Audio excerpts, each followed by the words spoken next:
Class 11th और 12th की जो फिजिक्स होती है उसमें राइट ट्रायंगल का बहुत ज़्यादा उपयोग है। राइट ट्रायंगल से ही वेक्टर निकलते हैं। राइट ट्रायंगल, यहीं से वेक्टर निकलता है, राइट। और इसका बहुत ज़्यादा उपयोग है। हमें कुछ चीज़ों को समझ लेना चाहिए। राइट एंगल ट्रायंगल में हमें क्या चीज़ें जाननी चाहिए।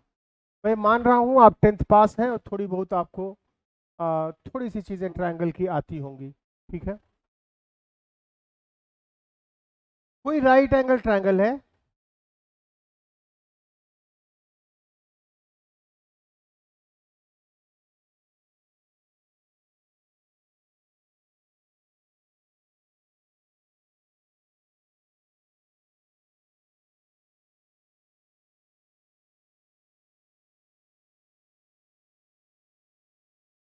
ठीक है। कोई राइट एंगल ट्रायंगल है?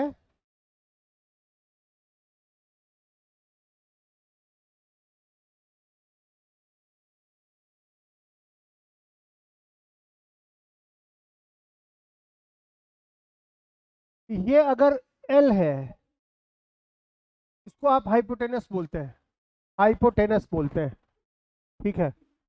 90 डिग्री के सामने की जो साइड होती है वो आप कर्ण बोलते हैं या हाइपोटेनस बोलते हैं, हाइपोटेन्यूज, हाइपोटेनस, ठीक है।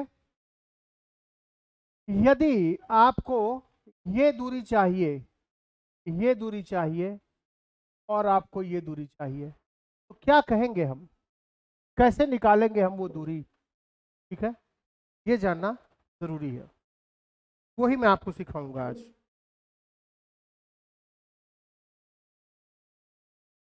वही मैं सिखाऊंगा।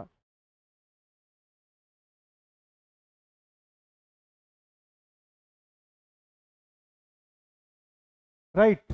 अब ठीक, आप ये समझिए, साइन थीटा जब बोले तो साइन थीटा का मतलब हुआ थीटा के सामने, सामने मतलब अपोजिट, थीटा के सामने मतलब के अपोजिट वाली साइड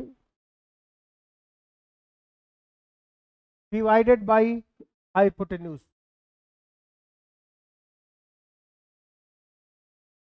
मुझे इस प्रॉब्लम में गिवन है एल और थीटा, कर्ण की लंबाई पता है और थीटा पता है ना। मुझे एक्स पता करना है और मुझे वाई पता करना है। जो समकोण त्रिभुज के दो लेग्स होते हैं, है ना, वो मुझे पता करना है, ठीक है। समकोण त्रिभुज के दो लेग्स पता करना है, राइट।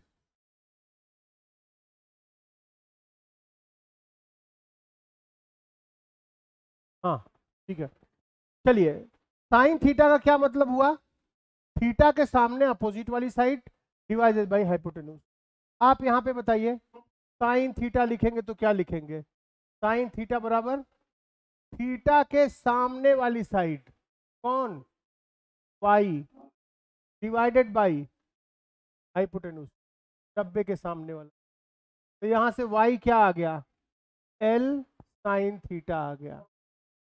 चलिए, कॉस थीटा आपको पता है कि एडजेसेंट बाई हाइपोटेन्यूज, एडजेसेंट यानी थीटा के बगल वाली साइड, थीटा के बगल वाली साइड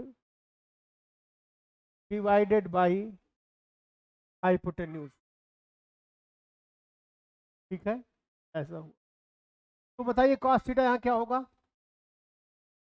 कॉस थीटा क्या हो जाएगा, थीटा के बगल वाली साइड कौन है, एक्स, डिवाइडेड बाई एल। तो यहां से एक्स कितना आ गया, एल कॉस थीटा आ गया। ये बड़े मजे की बात पता चली। अगर हमें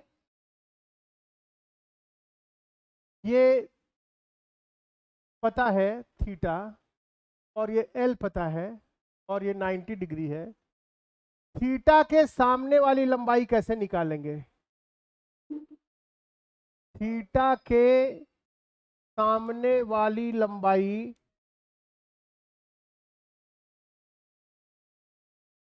बराबर हाइपोटेन्यूज में एल में साइन थीटा का मल्टीप्लाई कर दीजिए, है ना।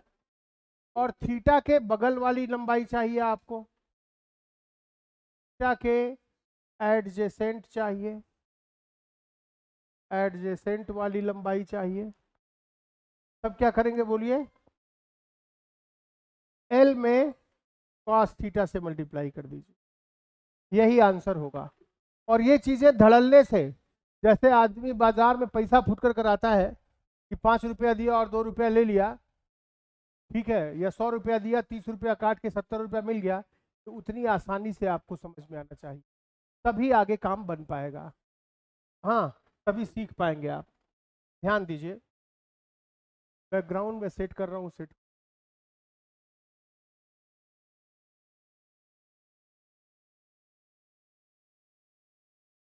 चलिए, अगर ये एल है और ये थीटा है, तो एंगल के सामने वाली चीज क्या हो जाएगी बताइए, ये वो दूरी क्या होगी, वो दूरी क्या होगी, एल में किसका मल्टीप्लाई कर दोगे, साइन थीटा का। एंगल के बगल वाली दूरी क्या होगी, एल में किसका मल्टीप्लाई कर दोगे, कॉस थीटा। ठीक है, ऐसा हो जाएगा। देख लो जरा बाबू, ले लो गोद में ले लो। ठीक है, ध्यान दो, वैल्यूज आपको पता होनी चाहिए। 0 degree, 30 degree, 45 degree, 60 degree, 90 degree, ये वैल्यूज आपको पता होनी चाहिए, है ना। साइन की भी और कॉस की भी, साइन की भी और कॉस की भी। साइन थीटा, साइन 0 0 होता है, याद रखिएगा। कॉस, साइन 0 0, साइन 0 0 होता है और कॉस 90 0 होता है, ये याद रखिएगा, ठीक है ना। और 45 डिग्री पे दोनों वैल्यूज बराबर होती हैं, 1/√2 1/√2, ये याद रखिएगा। याद करना आसान है, साइन 45 भी 1/√2 होता है, कॉस 45 भी 1/√2, साइन 30 1/2 होता है, तो कॉस 60 1/2 होता है, 1/2 यहाँ 1/2 यहाँ। साइन 60 3/2 होता है, तो कॉस 30 √3/2 होता है। साइन 90 1 होता है, तो कॉस 0 1 होता है। ये वैल्यूज आपको पता होनी चाहिए, है ना, याद रहेगा। बोलिए, चलिए, 45 पे दोनों बराबर होगा, साइन 0 0 होगा, ठीक है। मतलब क्या हुआ, हम एक यूनिट सर्कल बना लें और वहां पे हम वैल्यूज ले लें, 0 डिग्री, 30 डिग्री, 45 डिग्री और 60 डिग्री और 90 डिग्री, है ना। 30 डिग्री यहां कहीं गिरेगा, लाइन ऐसे ऐसे जाओगे, ट्रायंगल ऐसे बनेगा। 45 पे ट्रायंगल ऐसे बनेगा, 60 डिग्री पे ट्रायंगल ऐसे बनेगा, है ना, राइट। साइन 30, साइन 30 डिग्री 1/2 होता है, इसका मतलब क्या हुआ कि थीटा के सामने वाली साइड 1 और ये 2 का रेशियो 1/2 होगा। देखो, अगर ये एंगल 30 डिग्री है, अगर ये एंगल 30 डिग्री है, अगर ये एंगल 30 डिग्री है, इसका मतलब क्या हुआ, 1 और 2। अगर हम कुछ इस तरह से बनाए कि 30 डिग्री पे ऐसा बनाए, तो 1/2 होगा। साइन 45 डिग्री क्या होता है, 1/√2 होता है। यानी 45 डिग्री पे अगर हम बात करेंगे तो ये 1 होगा और ये √2, रेशियो, एग्जैक्ट वैल्यू नहीं। साइन 60 डिग्री क्या होता है, 3/2 होता है। इसका मतलब 60 डिग्री अगर ये है, एंगल के सामने √3 और ये डायगोनल 2, 3/2 होता है। ये बात समझ में आ रही है? ऐसा है, ठीक है। अगर हम बोलते हैं cos 30 डिग्री 3/2 होता है, इसका मतलब क्या हुआ? cos 30 डिग्री ऐसा हुआ कि √3/2, यानी बेस का और हाइपोटेनस का रेशियो 3/2 है, ठीक है। cos 60 डिग्री 1/2 होता है, इसका क्या मतलब हुआ कि ये 60 डिग्री है, तो बेस का और हाइपोटेनस का रेशियो 1/2 है, ठीक है। और ठीक है, cos 45 डिग्री 1/√2 होता है, इसका मतलब बेस 45 है ना, ये 45 पे बेस 1 और हाइपोटेनस। ये बात समझने जैसी है। अगर आपको इतना नहीं आता है तो फिर 11th-12th में फिजिक्स आपको पढ़ने नहीं पड़ेगी। आपको वैल्यू, और मैं बहुत सारे लोगों को जानता हूँ, वो फला कोटा से लौटे हैं और यहाँ से लौटे हैं, वहाँ से, वैल्यूज आती ही नहीं है। पता नहीं बच्चे क्या करते हैं, वैल्यू याद नहीं करते हैं। याद भी क्या करना है, बहुत सिंपल है। मैंने आपको बताया था कि जब भी 45 डिग्री होगा, जब भी 0 डिग्री है, 90 डिग्री है, 180 डिग्री है और 270 डिग्री है, आप यूनिट सर्कल ले लीजिए, यूनिट सर्कल आप ले लीजिए, ठीक है ना। यूनिट सर्कल पे रेडियस इसकी 1 है, रेडियस इसकी 1 है, रेडियस 1 है ना। एक्स दिशा में चलते हैं, एक्स डायरेक्शन में चलेंगे तो कॉस होगा, एक्स डायरेक्शन में चलेंगे तो कॉस होगा, वाई डायरेक्शन में चलेंगे तो साइन होगा, है ना। ध्यान दीजिए, जैसे आपको 0 डिग्री तक आने में क्या करना पड़ेगा, एक्स में चलना पड़ेगा, है ना। cos 0 क्या हो गया बोलो, 1 हो गया। 0 तक आने में ना ऊपर जाना पड़ा ना नीचे जाना पड़ा, sin 0 क्या हो गया, 90 डिग्री तक आने में, यहां से यहां तक जाने में केवल किस में चलना पड़ा, y में, sin 90 क्या हो गया, y में चली गई दूरी को sin लेते हैं, तो sin 90 y में कितना चले, sin 90 क्या हो गया, 1, और ना इधर चले ना इधर चले, cos 90 क्या हो गया बोलो, हो गया ना। 180 डिग्री तक आने में तुम केवल x में चले हो, है ना। cos 180 डिग्री कितना हो गया, -1, और sin 180 डिग्री कितना हो गया बोलो, ना ऊपर चले ना नीचे चले। जब मैं साइन बोलूं तो तुम सोचना कि यूनिट सर्किल में मुझे y में कितना चलना पड़ा, जब मैं cos बोलूं तो तुम ये सोचना कि यूनिट सर्किल में मुझे x में कितना चलना पड़ा, है ना, राइट।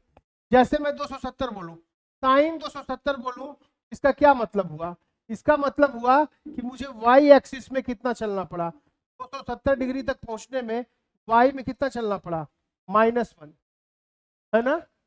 और cos 270 बोलूं, इसका क्या मतलब हुआ कि हमें 270 तक पहुंचने में x में कितना चलना पड़ा, क्या हम इधर चले इधर चले, हम तो चले नहीं, cos 270 कितना आ गया, तो आ गया। वैल्यूज याद रहेंगी, बोलो बच्चे, फिर से मैं दोहरा दूं, जब मैं साइन बोलूं तो इसका मतलब क्या हुआ, साइन बोलूं तो इसका क्या मतलब हुआ, तो इसका मतलब कि यूनिट सर्कल, यूनिट यानी रेडियस 1 जिसकी त्रिज्या 1 है, त्रिज्या 1 के वृत्त में यूनिट सर्कल में y में कितना चले, y में कितना चले। देखो 0 डिग्री, 180 डिग्री, 270 डिग्री और सॉरी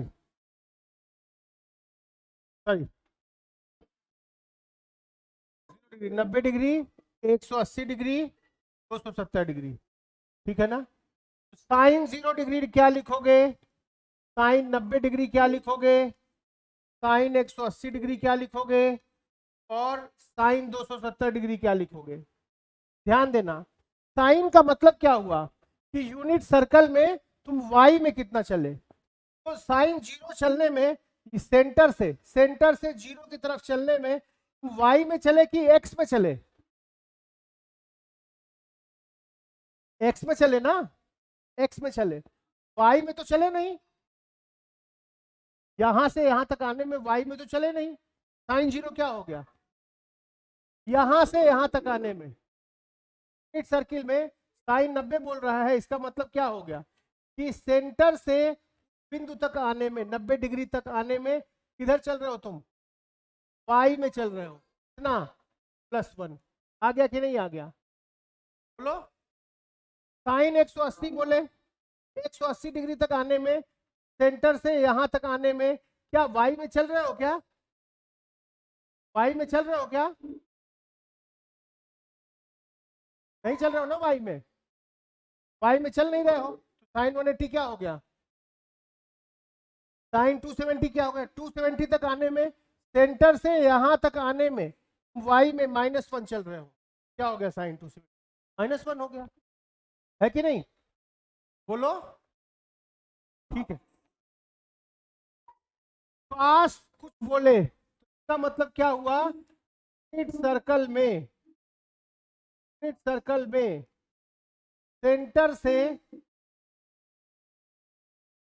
परिधि तक, केंद्र से परिधि तक आने में, परिधि यानी सरकमफेरेंस तक आने में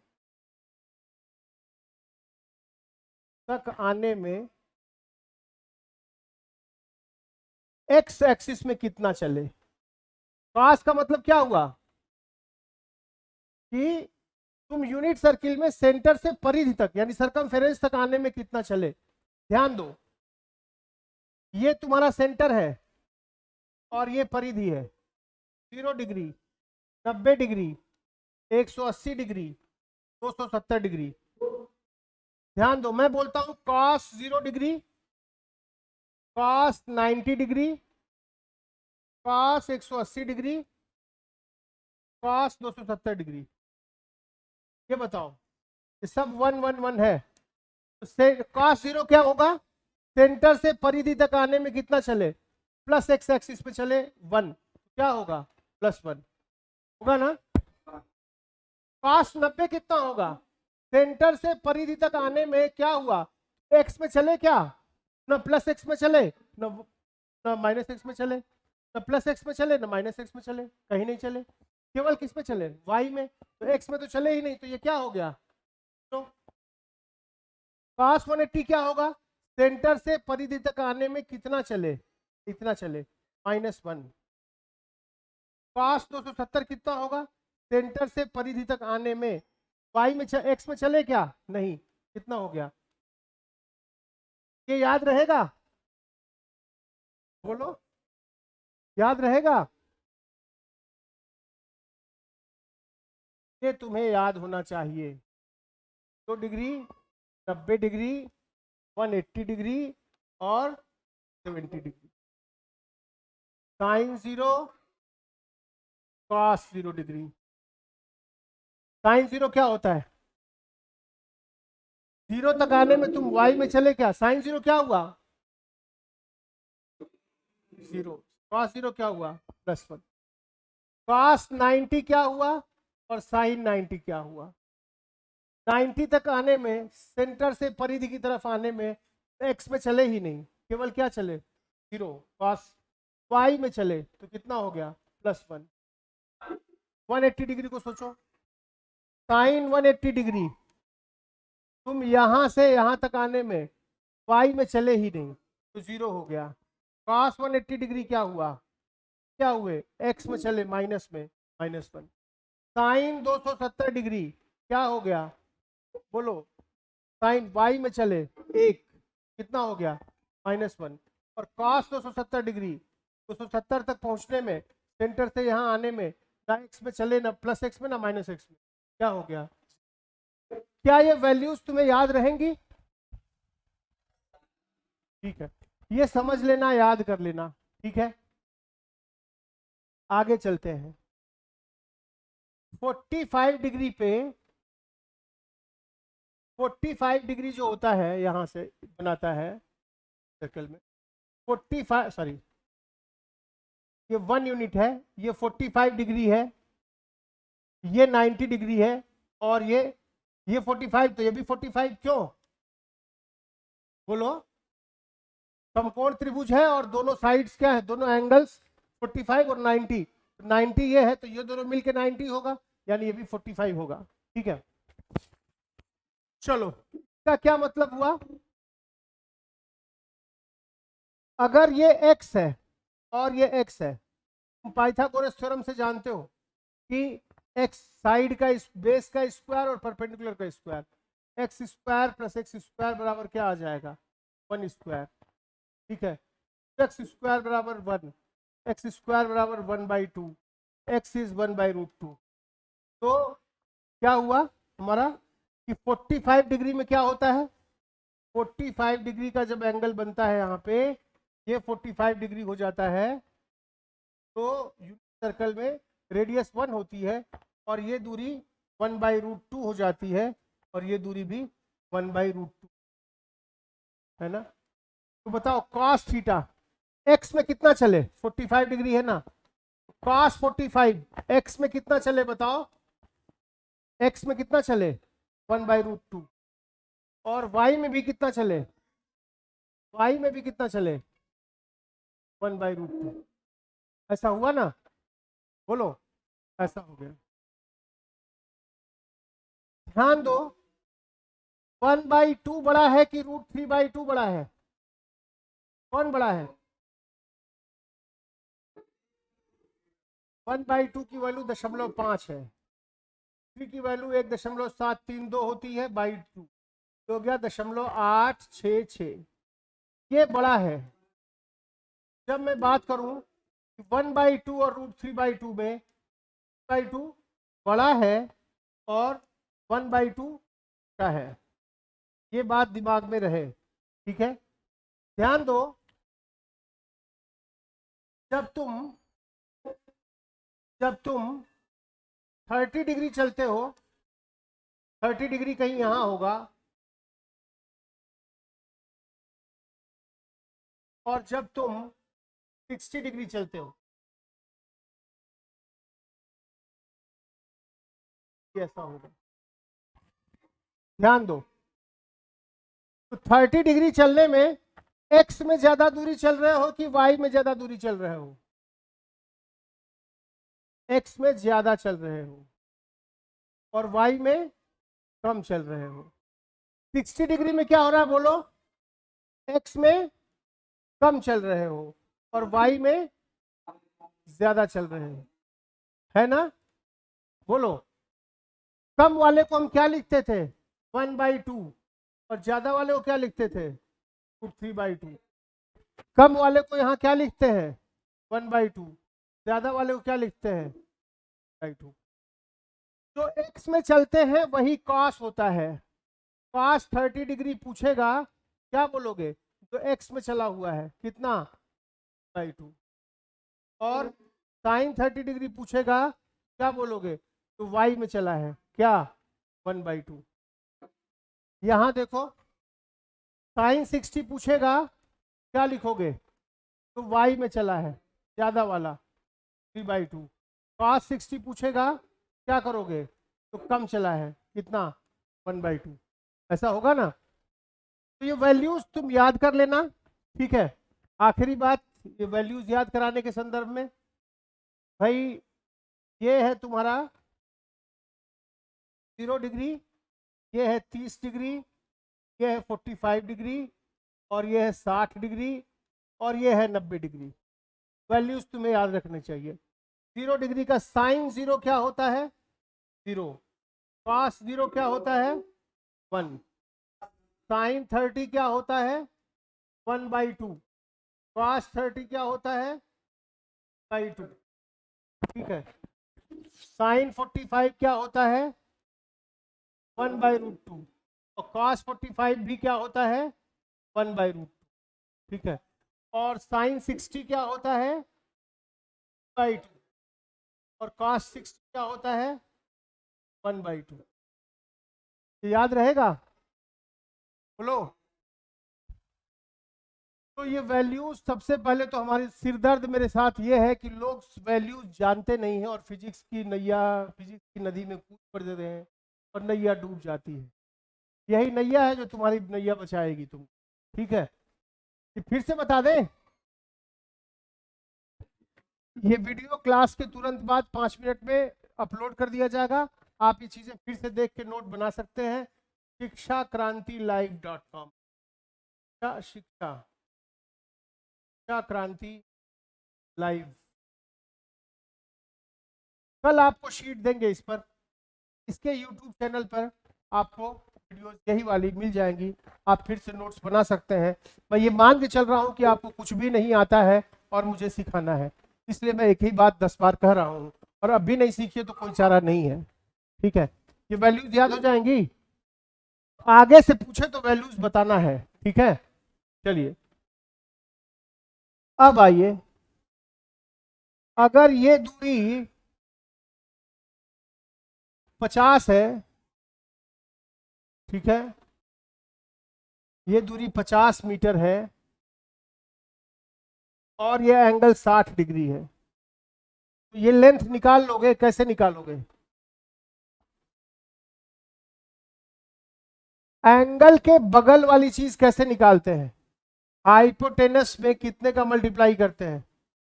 50 में cos 60 डिग्री का मल्टीप्लाई कर देते हैं। 50 में इसके हाइपोटेनस में कितने का मल्टीप्लाई करते हैं? cos 60 का। cos 60 कितना होता है 1/2, तो कितना आ गया 25 मीटर। ये कैसे निकालेंगे? हाइपोटेनस में एंगल के सामने है, तो साइन 60 से मल्टीप्लाई कर देंगे। 50 इंटू कितना हो गया 3/2, ये कितना हो गया 25√। हो गया ना? ठीक है। अब जैसे मैं कहूं कि ये जो है 200 मीटर है और ये जो है 30 डिग्री है, क्या तुम ये बता लोगे? कैसे निकालोगे? एंगल के बगल वाली चीज निकालने के लिए हाइपोटेनस की लंबाई को ले आओ पहले और कितने से मल्टीप्लाई करो? cos से कि साइन से? cos 30 डिग्री से मल्टीप्लाई कर लो। ये कितना हो गया 200 इंटू कितना 3/2, ये कितना हो गया 100√3। एंगल के सामने वाली चीज निकालनी है, क्या करो? हाइपोटेनस में मल्टीप्लाई कर लो कितना साइन 30 डिग्री का। ये कितना हो गया साइन 30 कितना होता है हाफ होता है, ये कितना हो गया 100 मीटर। बात समझ में आई? ठीक है ना? नेक्स्ट देखिए, अगर मैं कहता हूं ऐसा ट्रायंगल बन गया और ये कुछ 30 डिग्री है और ये कुछ 500 मीटर है और ये 90 डिग्री है, आपको ये दूरी निकालनी है। कैसे निकालेंगे? एंगल के सामने वाली दूरी कैसे निकालेंगे? हाइपोटेनस की लंबाई ले आइए 500 इंटू बोलिए, या ऐसे सोच लीजिए। ठीक है, ठीक है, 500 इंटू क्या? एंगल के सामने की चीज निकाल रहे हो, साइन की कॉस साइन 30। साइन 30 कितना होता है हाफ होता है, कितना हो गया 250 मीटर। और ये दूरी कैसे निकालोगे? एंगल के बगल वाली हाइपोटेनस की लंबाई इंटू कितना cos 30।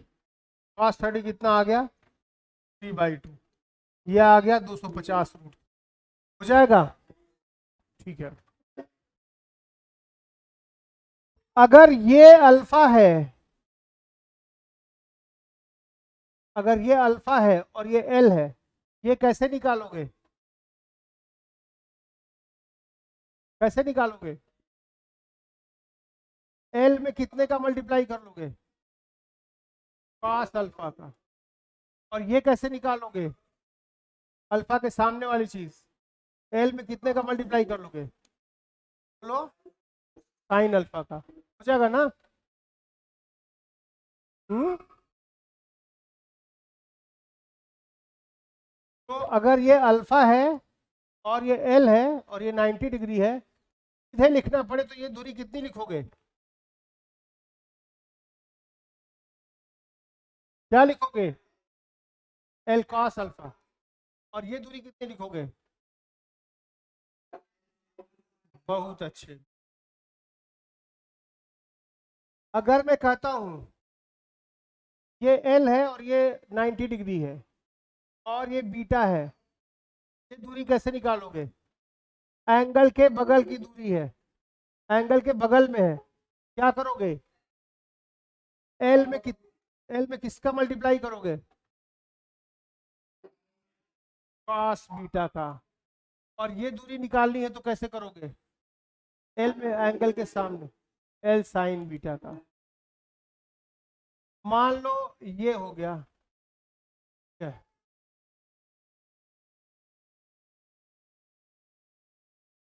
ये थीटा है और ये एल है। बताओ, ये 90 डिग्री है, बताओ ये दूरी कितनी हो जाएगी? एंगल के बगल वाली चीज चाहिए। हाइपोटेन्यूज की लंबाई में कितने का मल्टीप्लाई करोगे? cos थीटा का। एंगल के सामने की चीज चाहिए तो क्या करोगे? हाइपोटेन्यूज की लंबाई में कितने से मल्टीप्लाई करोगे? Sine theta. है ना? राइट। मान लो ऐसा हो जाए, 90 डिग्री है, ये 100 मीटर है और ये 60 डिग्री है। ये 60 हुआ तो ये कितना हो गया? 30 डिग्री हो गया ना ये? अगर हम ये वाला एंगल दे दें तो तुम ये निकाल लो। ठीक है, क्या कहोगे? ठीक है, 60 डिग्री हो गया तो मैं इसको मिटा देता हूँ। 60 है तो ये निकल गया 30। कैसे निकालोगे? 100 में कितने का मल्टीप्लाई करोगे? cos 30 डिग्री का। ये कितना आ जाएगा? 100 इंटू बाई टू बराबर कितना? 50 रूट। और ये कैसे निकलेगा? 100 में कितने का मल्टीप्लाई करोगे? साइन 30 का। और साइन 30 कितना होता है? हाफ होता है। कितने का होगा? ऐसे दूरियां निकाल लोगे? बोलो। ये दूरियां निकालना बहुत महत्वपूर्ण है। ठीक है ना? ये दूरी अगर नहीं निकाल पाते हो, संभव नहीं है कुछ। अच्छा, किसी भी स्क्वायर में या किसी रेक्टेंगल में अगर अगर ऐसा हुआ किसी राइट एंगल ट्रायंगल में, ये थीटा है, ये एल है और ये 90 डिग्री है, तो एंगल के बगल वाली चीज क्या हो गई? L cos theta. और एंगल के सामने वाली चीज क्या? L sine theta. L sine theta. है ना? राइट। अब मैं इसको रेक्टेंगल बना लेता हूं। अब मैं इसको रेक्टेंगल बना लेता हूं। ऐसा ही एक एक और जोड़ लेता हूं। ऐसा ही राइट एंगल ट्रायंगल और जोड़ लेता हूं। ये अगर एल साइन थीटा है तो ये भी क्या हो गया? एल साइन थीटा हो गया। और ये एल कॉस थीटा है तो ये भी क्या हो गया? L cos theta. हुआ कि नहीं हुआ? और ये अगर एल है तो ये भी क्या हो गया? एल हो गया टोटल। ये बात समझ में आई? रेक्टेंगल के डायगोनल्स इक्वल होते हैं, एल और एल इक्वल हो गए। और ये एल साइन थीटा, ये एल साइन थीटा, ये एल कॉस थीटा, ये एल कॉस। ठीक है ना? अभी जूम अगर कट जाता है तो फिर से जोड़िएगा। आकाश जी, आप चले आइए लैपटॉप के पास, तुरंत जोड़ लीजिए, ज़्यादा समय ना लगे। ठीक है, अभी कटेगा बस। ठीक है, तो ये इससे आगे ही मैं बात शुरू करूंगा, कैसे किसी वेक्टर को तोड़ते हैं, यहीं से मैं आपको सिखाऊंगा। और कल शीट दूंगा, ठीक है, 15-20 पेज की, तो आप खुद से करेंगे, अच्छा लगेगा। ठीक है, आज तो हम इस पे अभ्यास कर लेते हैं, कल से मैं आपको एक सुंदर सी शीट दूंगा जिसमें खाली जगह होगी। ठीक है।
इतनी देर क्यों लग रही है?